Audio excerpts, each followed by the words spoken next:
Allez, Ezrenu Beshem Hashem, Ose Shamaim Va'aretz.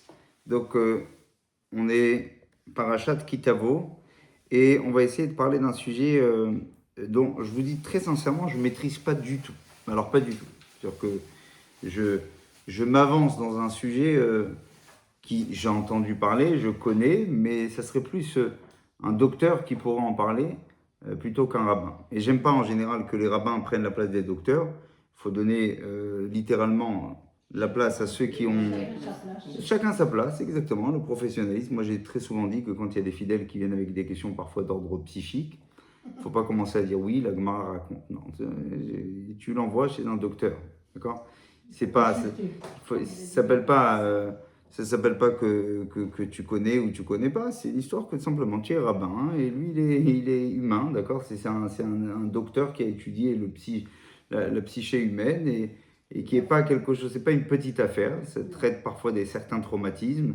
On va parler de certaines choses là, mais je voulais en donner peut-être une version qui m'est personnellement plutôt toranique et pas du tout, donc je l'annonce tant pour vous, mais aussi pour les auditeurs, auditrices, qui savent que quand je vais faire ce constat, je ne fais en aucun cas référence à une sorte de médecine étudiée, une manière de pouvoir peut-être essayer de parler de ce qu'on va essayer de développer plutôt sur la perversité narcissique. D'accord? Alors bien sûr, bien que c'est un mot qui a été et qui est employé, on va dire, assez souvent, hein, dès qu'il y a une femme qui souffre de son mari, automatiquement, c'est un pervers narcissique, toujours, en général. C'est le premier défaut qu'on nous trouve, c'est tiens, un pervers narcissique. D'accord? Bon.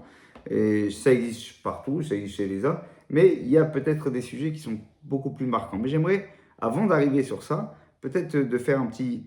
D'abord, le départ, ça commence de notre parachat. Dans la parachat de Kitavo, la première section, on va dire, puisque la seconde section, elle va parler essentiellement des brachot, des klalot, c'est la fameuse parachat dont on parle des 98 malédictions. Et là-bas sont traités énormément de sujets qui seraient très intéressants à parler. On aura le temps, Bezat Hashem aussi, Shabbat, de les développer. Mais là, j'aimerais parler peut-être du début.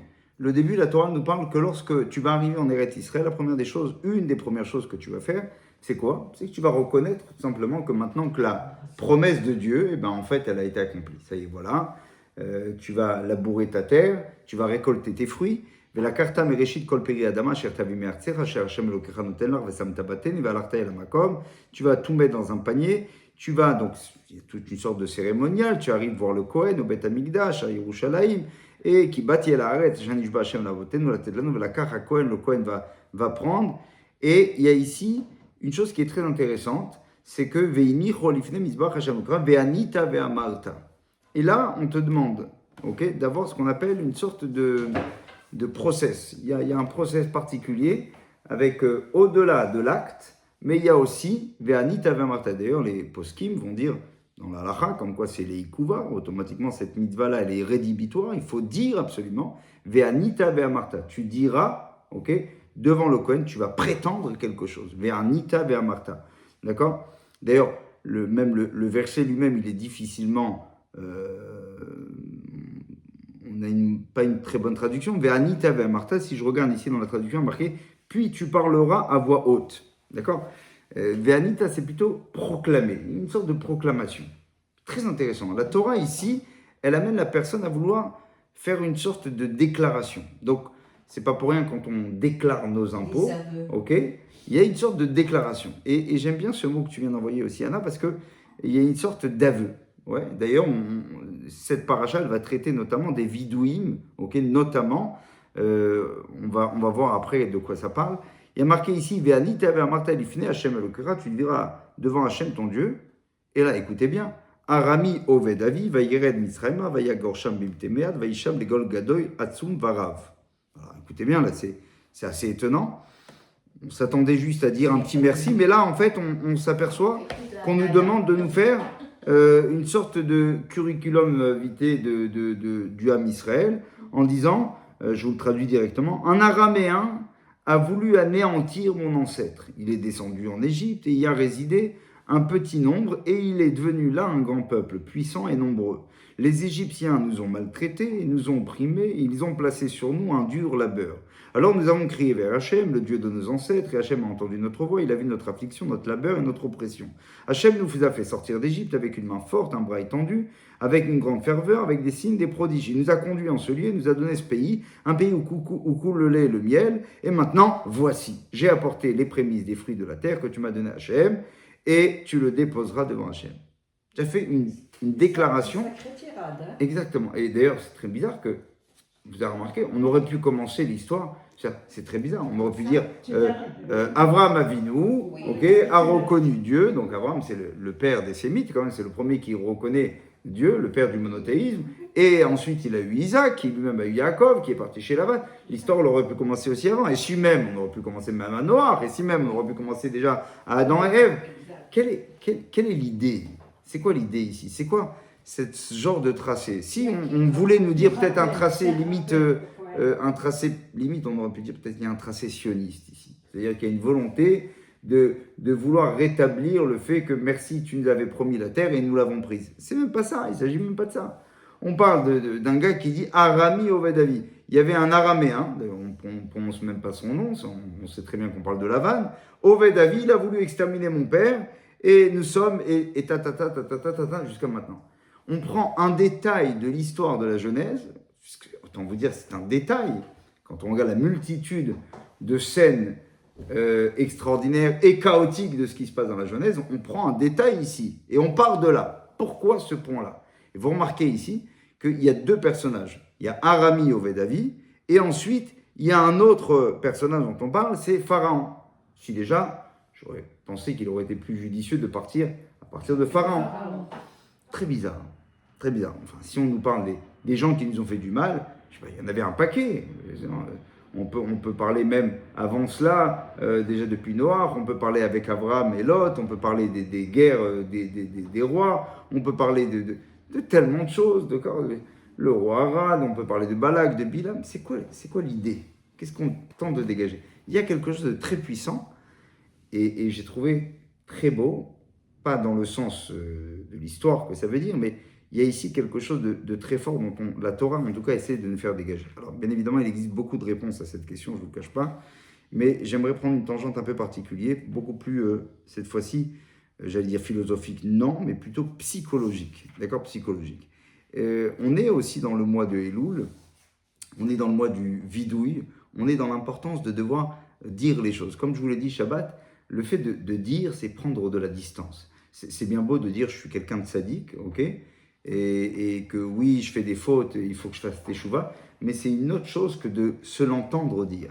Quand tu dis ratati, aviti, pachati, alors tu as une autre vision, et là, à ce moment-là, tu arrives à prendre de la distance un petit peu avec toi et dire il faut vraiment que je fasse teshuva, parce que quelque part, c'est vrai. Donc, les mots peuvent pénétrer beaucoup plus quand tu parles de toi à toi et pas à l'intérieur de toi.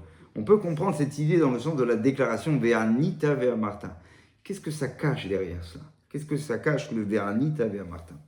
Alors, je vais essayer d'être le plus bref possible. Je ne vous cache pas qu'on aurait pu peut-être faire de ce shiur-là un shiur d'une heure. Je vais essayer d'y prendre quelques minutes. C'est peut-être même un peu grossier, mais autant vous dire que ça va laisser un peu plus matière à réflexion. L'une des fois où il y a le vidouille, c'est un fameux jour qui est le jour de Yom Kippour. Qu'est-ce qui se passe le jour de Yom Kippour? Il y avait une pratique assez particulière qui était le fait de devoir choisir au hasard deux séirim, deux boucs, qui étaient égaux, tant à l'apparence, tant à l'âge, et ainsi de suite. Et on devait à ce moment-là faire ce qu'on appelle un tirage au sort, okay, pour dire qu'un va finir en tant que khatat pour Hachem, et un autre, quant à lui, sera pris au mont Azazel, sera jeté là-bas pour expier les fautes des Bnei Israël. D'accord? Ça, c'est ce qu'on apprend. Exactement, c'est ce qu'on apprend à la crèche, avant même de commencer l'école. Automatiquement, je vous ai rien appris dans cela. Le fait que le Azazel, comment s'appelle ce Seir, la Azazel? On appelle ça, hein, en bon français, le bouc émissaire. D'accord? Pourquoi émissaire? Parce qu'il porte avec lui, si vous voulez, un petit peu toute la faute des Bnei Israël. Et ce terme-là, aujourd'hui, on l'utilise très souvent dans des personnes qui souffrent de certaines maladies, notamment quand ils ont des personnes qui les maltraitent. Très souvent, une personne, quand il maltraite une personne dans la famille, on va dire qu'il en a fait son bouc émissaire. C'est pas pour rien. C'est pas pour rien, d'accord? On appelle le mouton noir, oui. Exactement, on l'appelle le mouton noir, le bouc émissaire. Ça vient d'où? En tout cas, ça vient du Seir Azazel. Il y avait une sorte de volonté comme de d'épancher un petit peu tous les problèmes et de dire, après tout, les problèmes du monde entier, ok? Tous mes problèmes de ma vie, c'est à cause de lui. Okay? Ça peut être un père envers son fils, ça peut être un professeur envers un élève, ça peut être un mari avec sa femme, ça peut être un gars avec un collègue au travail. Il y a toujours cette volonté derrière de faire de la personne celui qui prend tout, sur tout et pour tout. D'accord? Très souvent d'ailleurs, dans cette cellule familiale, il va y avoir des témoins à tout cela. Malheureusement, ça peut tomber sur un comme sur un, et tout le monde va se taire. On est obligé de se taire parce que si tu dis quelque chose, il faut dire comme merci mon Dieu que moi, j'ai pas ce rôle-là. Ok? C'est lui, c'est mon frère qui, ou ma sœur, qu'importe, qui ont reçu ce rôle-là d'être le bouc émissaire, à qui la faute le lui revient sur tout. Et c'est très grave. On le voit, c'est des gens qui souffrent de traumatismes puissants, profonds, où ils sont bloqués parfois dans leur évolution. Ils peuvent eux-mêmes à leur tour devenir plus tard, de passer d'opprimés à oppresseurs eux-mêmes et faire souffrir encore d'autres familles. Certains, chas shalom, ça finit par des catastrophes, ça peut finir par des crimes, par des suicides. Enfin, Hachem Ishmor. C'est-à-dire que le phénomène du bouc émissaire n'est pas quelque chose dont on parle, n'est pas une maladie rarissime, c'est quelque chose qui a des effets qui sont très très néfastes et qui vont ensuite prendre des expressions qui vont être terribles pour beaucoup de personnes dans le monde. Et c'est la raison pour laquelle je voulais vous en parler un petit peu, parce que d'abord, qu'est-ce qu'on apprend d'ici? C'est que dans la Torah, quand il y a un bouc émissaire, d'abord il est choisi par hasard. C'est-à-dire qu'on n'a jamais dit « Ah tiens, celui-là, il a une mauvaise tête, je vais le prendre ».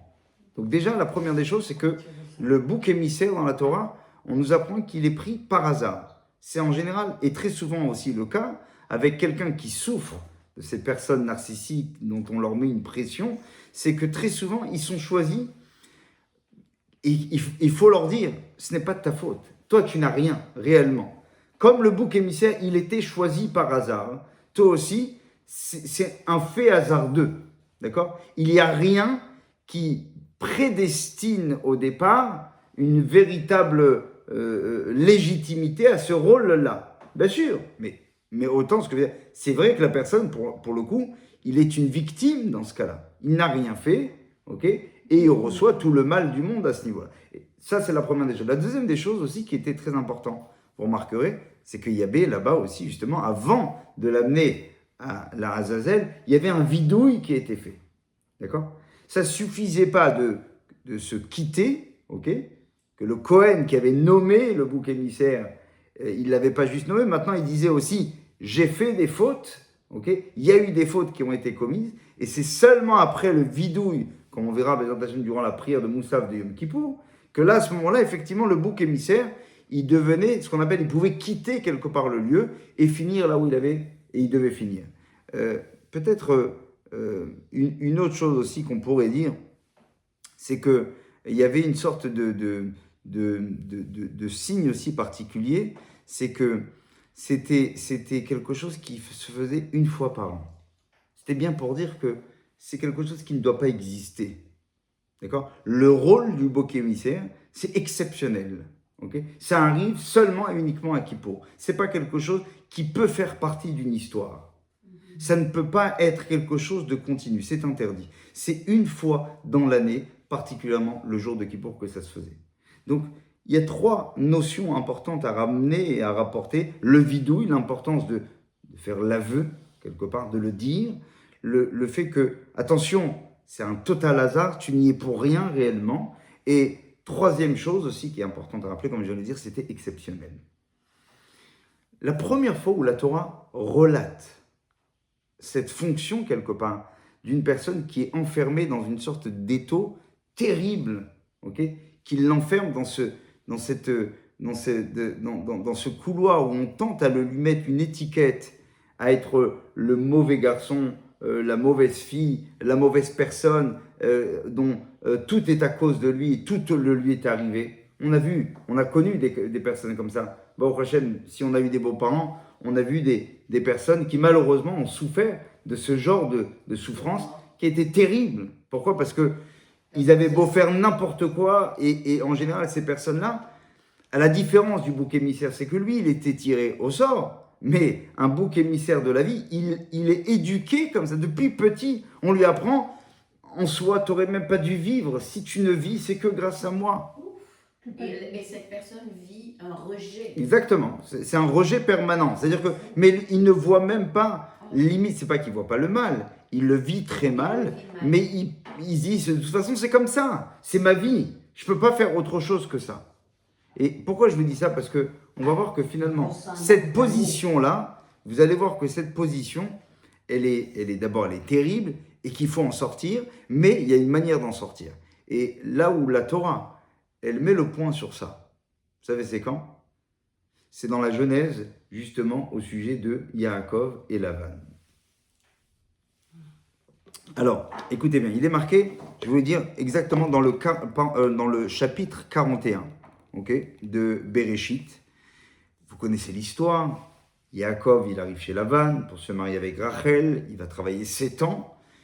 Au bout de ces 7 ans-là, il s'avère qu'en fait, il l'a trompé, il lui a donné Léa. Par la suite, il lui dit, bon, bah, tu travailles 7 ans pour que je te donne maintenant Rachel. Par la suite, il va essayer de lui dire, bon, bah, maintenant, cette fois-ci, tu en prends les tachetées, et moi, je prendrai les pleines. Non, finalement, toi, tu vas prendre les pleines, et moi, je prends les tachetées. Là-bas, il y a des... il l'a eu, comme on va voir, des centaines de fois, ok, à des milliers de reprises, d'après certains. Il va y avoir, à chaque fois qu'il sent Lavan, que Yaakov est en train de gagner quelque chose, il change le contrat. Bref, tu n'as pas le droit d'être un gagnant ici. Tu travailles, je dois t'arnaquer. Et ça, c'est la première qui l'avait compris, ça. C'était qui? C'était Rachel. Depuis le départ, elle lui dit, tu sais, mon père, exactement. Elle savait c'était qui son père. Elle a dit, tu sais, je vais te dire, mon père est un Ramaï. À l'époque où Yaakov lui avait dit, si ton père il est Ramaï, moi je suis Achiv Baramaout. Je suis son frère au niveau de la ruse. C'est impressionnant de voir ça. Et on voit que tous les 20 ans que va passer Yaakov chez Lavan, okay, ça va être 20 ans de ruse perpétuelle. Et dans un moment donné, vous vous rappelez un petit peu de l'histoire dans Bereshit, je reprends au chapitre à un moment donné 31, Mechila. J'ai dit 41 tout à l'heure? Mechila, je me suis trompé. À un moment donné, rappelez-vous, une fois qu'il a eu Yosef, Yaakov, à ce moment-là, Hachem le lui dit, c'est le moment pour toi de partir. Il faut que tu partes. On ne peut pas rester, on ne reste pas avec quelqu'un qui cherche à nous ôter notre identité à tout prix. C'est la première des choses qu'il faut faire, c'est prendre ses jambes à son cou et s'en aller. Mais regardez ce qui est marqué, c'est très intéressant dans le verset. Il y a marqué là-bas comme cela, que au moment où Yaakov tente à partir, il part, il prend sa femme, ses enfants, il sait que Lavan, il est parti tondre ses bêtes, ok? Et là, que se passe-t-il? Lavan s'aperçoit par ses enfants comme quoi il a fui. Alors, à ce moment-là, va Yugad les Lavan, il a été raconté à Lavan, qui barach Yaakov, va yikach et echavimo, va yirdof acharav, derer shivat yamim. Il est parti sur un chemin de 7 jours, et là, il rattrape Yaakov. Donc, c'est-à-dire que 20 ans, Yaakov ferme sa bouche. Il encaisse. Il est le bouc émissaire préféré de Lavan. Il ne dit rien. Au bout de ces 20 ans, alors qu'il décide de reprendre tout simplement sa femme, ses enfants, son bétail, sans avoir volé quoi que ce soit, c'est alors que Lavan va yasek Lavan et Yaakov taka et Taolo bar Lavan taka et Echav barak Gila va yomer Lavan et Yaakov me'asita va tignov et levavi. D'abord, il lui dit, qu'as-tu fait? Et il lui donne même pas la possibilité de répondre à sa question, puisqu'il lui dit directement, qu'as-tu fait? Tu m'as volé mon cœur. Ok? C'est-à-dire que ça, je suis sûr qu'il y a des personnes qui vont se reconnaître dedans, c'est le propre même du pervers narcissique. C'est-à-dire qu'il fait passer la personne qui jusqu'alors était un opprimé comme c'est lui l'oppresseur. Mais qu'est-ce que tu fais, bon sang? C'est pas possible d'avoir un type aussi mal éduqué, mais Asita, Vatignov, tu es un voleur. On parle de l'homme qui l'a rugé des centaines de fois. Vayomer Lavan et Yaakov, mais Asita, Vatignov, et Levaï, Vatenaïg, et Benotaï, qui jvouyot rêve. Ok? Tu as pris mes filles comme si qu'elles étaient des femmes captives. Maintenant, il joue sur ça. Quel manipulateur. Exactement, regarde ce qu'il lui dit. Il lui dit, tu as pris mes filles comme si qu'elles étaient des vulgaires femmes captives de guerre. D'accord? Qu'est-ce que ça veut dire? Ensuite, écoutez bien jusqu'à la fin. Lama nachbeta livroar vatignov oti velo igadatali vashalechacha besimcha upshirim tov vechinor. La première des choses qu'il lui dit, regardez bien. Il lui dit, pourquoi tu t'es caché à t'enfuir et de me voler ainsi et de ne pas m'avoir dit? Bon, déjà, la phrase, elle est absurde. Pourquoi? Pourquoi elle est absurde? Parce que quelqu'un qui s'enfuit, par définition, il sait très bien qu'il a du mal à partir. Donc, tu ne vas pas aller demander à ton oppresseur, est-ce que je peux partir quand tu sais que tu es opprimé? Donc, la première des choses, la question ne vaut pas. Réfléchis 2 minutes. Si je m'enfuis, c'est que forcément, j'avais un problème avec toi qui fait que j'en pouvais plus. Donc, la question, elle n'a ni début ni fin. La deuxième des choses qui est aussi importante, c'est là qu'il lui dit, si tu m'avais dit, je t'aurais laissé repartir, mais cette fois-ci comment? Ok? Avec joie. Donc il passe d'un voleur à quelqu'un en qui je t'aurais fait une grande séouda, je t'aurais fait une fête pour toi. Velonetashtan ilenasher, levanai velivnotai. Regardez bien ce qu'il dit. Et là maintenant il sort le violon et il lui dit, tu ne m'as pas laissé. Parce que, mettez-vous un instant, 2 minutes, dans la tête de celui qui a subi des sévices de la part d'un pervers narcissique. C'est vraiment ça. Il lui dit maintenant, il lui sort le violon en disant, mais moi je suis quelqu'un qui est très sentimental. Tu peux pas me faire ça. Tu m'as brisé. Tu m'as brisé mon cœur. Regarde, Velonetashtan ilenasher. J'ai un cœur, moi. Moi j'ai un cœur, pas comme toi. Velonetashtan ilenasher levanai velivnotai. Tu ne me laisses même pas embrasser mes fils et mes filles. Ata iskalta aso. Ainsi tu as agi tel un idiot. Donc dans la même phrase, il lui sort une mélodie et en même temps, dans le même couplet, il le méprise. D'accord? Il le culpabilise.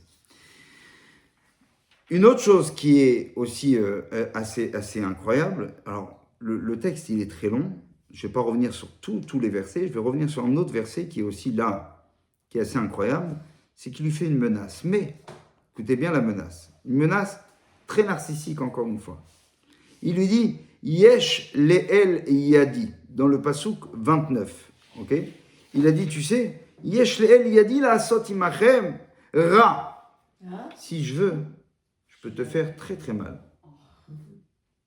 Seulement, Veloé avichem emesh amar elai. Seulement, Dieu était venu voir Lavan, ouais, et il m'a dit, Ishamer lecha midaber im Yaakov mitov adra. Fais attention à toi de parler avec Yaakov de bien et du mal. Pas que du mal, même le bien. Il faut couper court. Avec les personnes comme ça, tu coupes court. Maintenant, une autre chose qui est très importante, c'est qu'il est en train de dire qu'il a un potentiel dangereux, mais attention, il ne dit pas parce que je suis quelqu'un de gentil, je ne te fais pas du mal. C'est littéralement parce que Dieu m'a arrêté. Mais si tu n'avais pas ton Dieu, et ça c'est très important à retenir.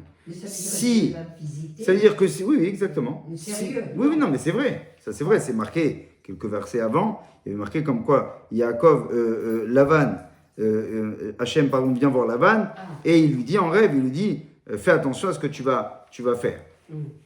Maintenant, ce qui est très intéressant, c'est regarder la suite du verset. Et là, il lui dit, Ve'ata, alors, alarta ki nirsof nirsafta le betavicha. Seulement maintenant, parti, tu es parti, nirsof nirsafta. Tu t'es un petit peu, comment on appelle ça, languir, tu as langui après la maison de ton père. C'est-à-dire que, allez, ça va, retourne chez toi, de toute façon, j'ai bien compris qui tu étais. Autrement dit, c'est moi qui te libère. D'accord? C'est pas Dieu, c'est pas toi, c'est moi qui te libère. C'est-à-dire qu'il est bloqué parce que Hachem l'a menacé, il sait très bien qu'il peut rien faire, mais d'un autre côté, il dit, c'est moi le gars gentil maintenant qui est généreux et je te laisse partir. Je suis royal. Alors, la suite, quand même, qui est extraordinaire, c'est qu'on aurait pu dire, bon, bah ça s'arrête là. Merci, shalom aleichem. Non. Il finit par lui dire, ouais, dans le même verset, toujours le même verset. Savons pourquoi tu as volé mes dieux. Et là, il y a plusieurs explications. Première explication, la plus connue, la plus pshatique au sens littéral, il fait référence ici à Rachel. Elle avait caché effectivement les téraphim. Oui. D'accord? Alors, il y a une explication, mais qui va très très bien, qui se marie très très bien avec le sens pshatique. Tu m'as volé mon Dieu. Mon Dieu, le Dieu de Lavan, c'est quoi? C'est le Dieu de la maîtrise. Et Elokai. C'est quoi Elohai pour Lavan? C'est ma divinité à moi, c'est quoi? C'est d'avoir le contrôle sur tout ce qui se passe dans ma famille. C'est moi qui décide qui part, c'est moi qui décide qui reste. La maga nafta et Elohai. Et pourquoi je vous dis ça s'arrange avec le pshat? Vous allez me dire quel rapport? C'est parce que vous savez que les téraphim, d'après les midrashim, c'était de la sorcellerie, ok, qui permettait de dire à Lavan des choses que tout homme ne pouvait pas voir. Autrement dit, c'était une sorte de koach hatuma qui permettait à l'époque de pouvoir donner des visions de choses qui se passaient outre l'endroit dans lequel on était. Et c'est la raison pour laquelle Lavan, ok, il a besoin d'un contrôle permanent sur toutes les personnes qui le souhaitent. Et les téraphim, c'était ses dieux, dans les deux sens. Pas parce qu'il est juste un idolâtre, mais parce que la divinité de Lavan, c'est quoi? C'est avoir le contrôle. C'est comme ça qu'il se sent Dieu. Il se sent Dieu, pourquoi? Parce qu'il arrive à écraser et à contrôler les limites de tous ceux qui l'entourent. Et c'est ce qu'on a vu. Et d'ailleurs, ça se combine tout à fait dans le passage. Incroyable. Incroyable. Regardez la suite qui se passe. Enfin, Yaakov, il prend la parole. Et là, quand Yaakov, il prend la parole, il commence par dire. Il lui dit, ma pishri ou ma chatati. C'est le passouk, je vais vous dire exactement, le passouk 31, juste après cela. Il lui dit, Ya'an Yaakov, Yom Ale Lavan. C'est la première fois où Yaakov parle. Il répond. Vous remarquez, non? À chaque fois, il ne répondait pas. Là, maintenant, il répond. Ki areti ke amarti pentikzol et benotecha meimi, im asher timtsa et Elohecha, lo yechie neged achenu aker lecha, maim adivikach lach, prends ce que tu veux, velo yada Yaakov ki rachel genavatam. Alors là, il parle bien évidemment des téraphim, et il lui dit, mais ma pish'i ma chatati ki delakta harai.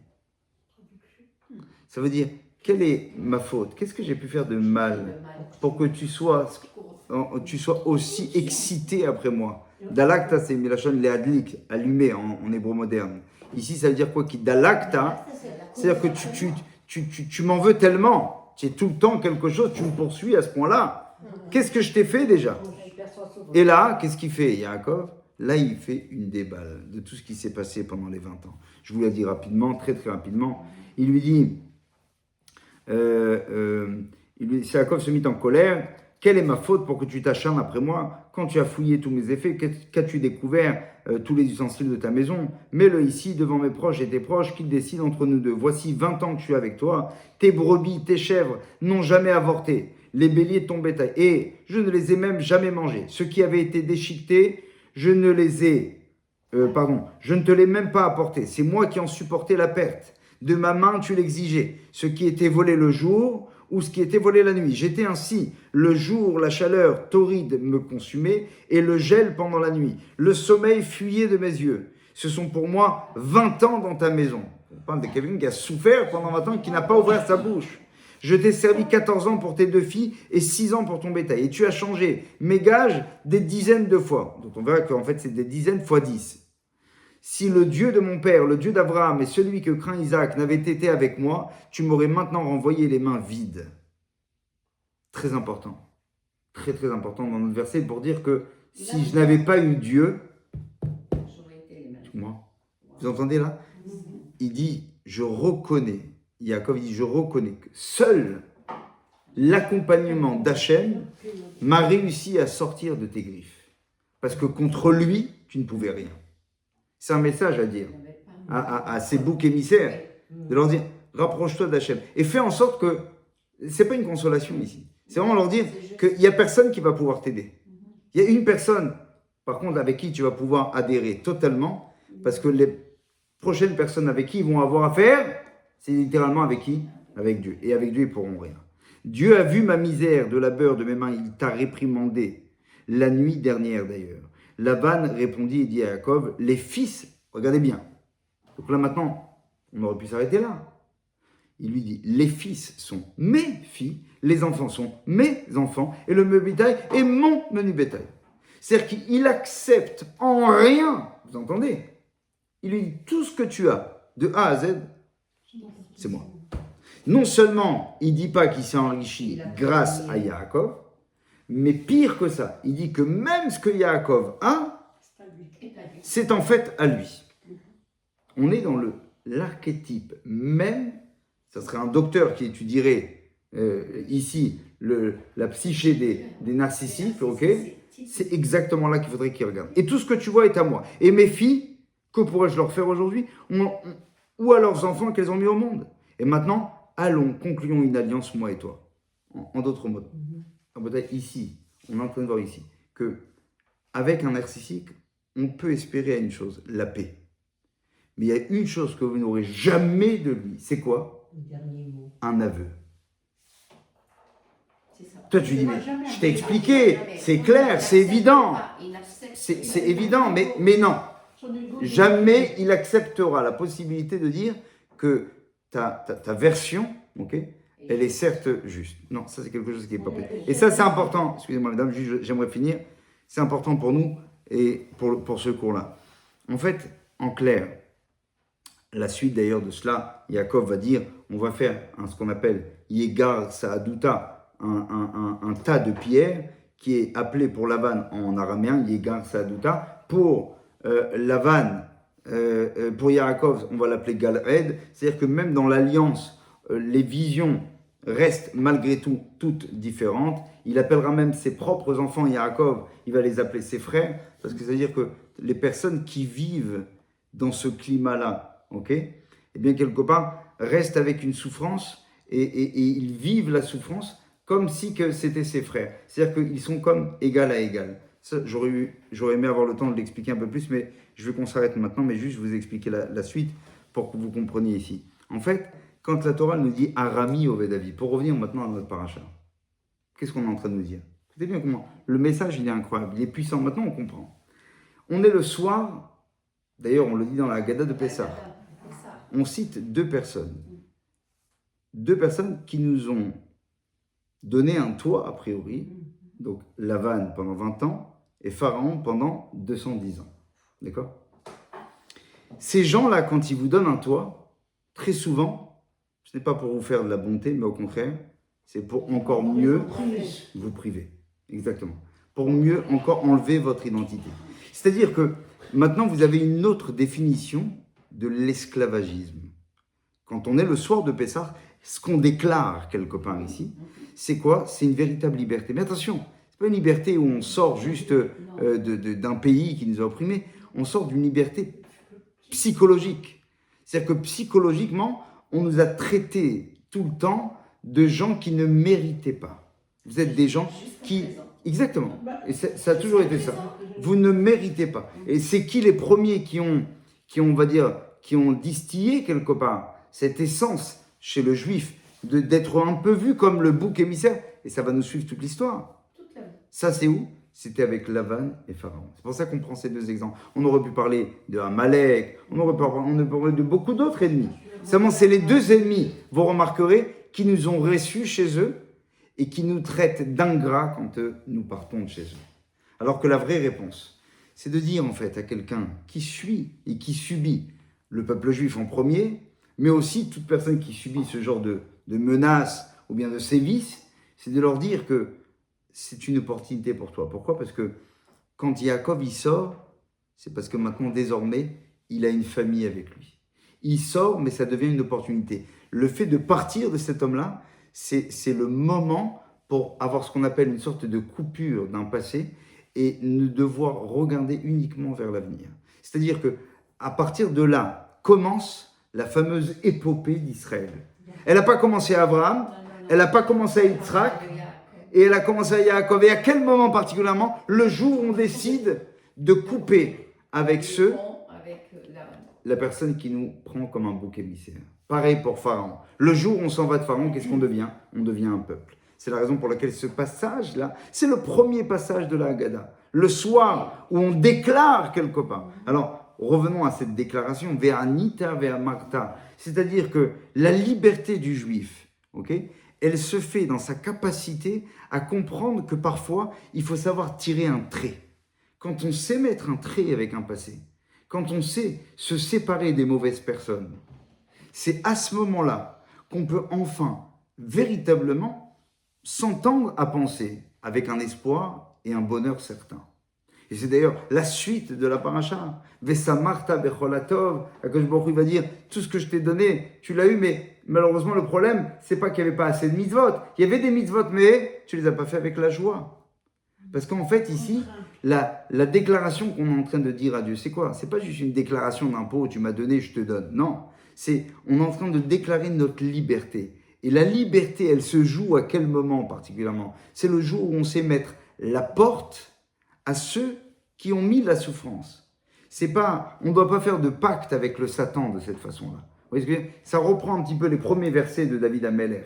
David Ameller qui commence son Teilim par dire le mot le plus recherché de notre société, encore plus même dans notre société actuelle. C'est quoi? Le bonheur. Ashrei Haïsh. Et c'est quoi le bonheur? C'est pas celui qui va à la plage, celui qui va sur le bateau, celui qui va avoir la voiture comme ça, celui qui va avoir tant d'argent, celui qui va avoir une femme comme ça, celui qui va avoir les enfants comme ça, et celui qui va avoir les habits comme ça. Non, il y a marqué d'abord ce qu'un homme, les personnes avec qui il a su couper net avec qui. C'est quoi? Alors venez, on dit Ashrei Haïsh, Asher lo hala, ou bederchataim lo amad, ou bemoshav letzim lo yashav. Condition sine qua non au bonheur, c'est lequel? C'est quoi? C'est couper les ponts avec ce qui littéralement nous enchaînait à ne pas pouvoir vivre notre présent et ne pas pouvoir véritablement se destiner à un avenir qui était beaucoup plus radieux. Comprenez? Pourquoi maintenant Ve'anita ve'amarta? Et c'est quoi Ve'anita ve'amarta? Toi, ne sois pas comme eux. Eux, leur marque de fabrique à ces gens-là, c'est des gens qui ne feront jamais d'aveux. Que nous, par contre, on est des gens heureux, libres, fiers. Pourquoi? Parce que nous, on sait dire les choses. Mieux que ça, on est des Yehudim. Yehudim, Milachon Leodot. C'est parce qu'on est reconnaissant. C'est-à-dire que le fait d'être reconnaissant, c'est pas juste parce que ma mère m'a dit qu'il fallait être reconnaissant dans la vie que je dois être reconnaissant. Non, pas du tout. C'est parce que c'est la clé même qui tient au bonheur des gens. Une personne, elle veut être heureuse, c'est très simple. Écoute bien, est-ce qu'il est reconnaissant ou pas? Si quelqu'un est capable d'être reconnaissant, de faire cet aveu de Ve'anita ve'amarta, alors je te rappelle, c'est bon, tu n'es pas un oppresseur et tu n'es même pas un opprimé, tu n'es plus l'opprimé, d'accord? Tu vis ta vie. Et comment tu la vis ta vie? C'est parce que tu as su mettre un pont derrière. David Amelech, il le dit, Havi yetomim vedayan almanot Elohim bimeon kodsho. Il y a des orphelins, il dit David Amelech, qui ont parfois, peut-être ils n'ont pas de père biologique, mais ils ont un autre père. C'est qui? C'est Dieu. Avi et Tomim, ouais, le père des orphelins. Dieu, il te dit, vous savez quoi? Vous avez certes perdu votre papa, mais sachez que moi, je reste là. Avi et Tomim Dayam. Celui qui pense qu'il est enfermé dans une sorte comment on appelle ça, d'étiquetage, d'oppression, et qu'importe, là on a parlé du bouc émissaire, mais de toutes sortes, on va dire, de sévices que l'homme peut avoir, la capacité, c'est quoi? C'est reconnaître que tout ce que tu as est à Dieu. Et quand tu reconnais que tout est à Dieu, automatiquement, les personnes qui vont t'en vouloir, ça sera à Dieu directement, ils ne vont pas à toi. Mais d'abord, la première des choses, il y a un travail de l'homme. Avant de dire « Ah, moi, je suis avec Dieu tout le temps », c'est quoi? La première des choses, c'est d'abord reconnaître que même ce que tu as toi, même le travail, même le salaire que tu as ramené à la fin du mois, la belle affaire que tu as réussi à avoir et que maintenant tu es heureux et que tu es fier de ce que tu as, qu'est-ce que tu dis? Non, ça c'est jamais de la vie, c'est pas à moi, c'était à lui. Quand tu fais ça, alors là, Avi etomim vedayan almanot Elohim bimon kocho. Dieu dans son palais saint, c'est là-bas d'où il gère toute la suite du chemin de la personne. Vous voyez ce que je veux dire? C'est la première condition au peuple d'Israël et notamment au contrat de l'alliance qui va se passer durant cette paracha. On en reparlera. Voilà. Chazak ou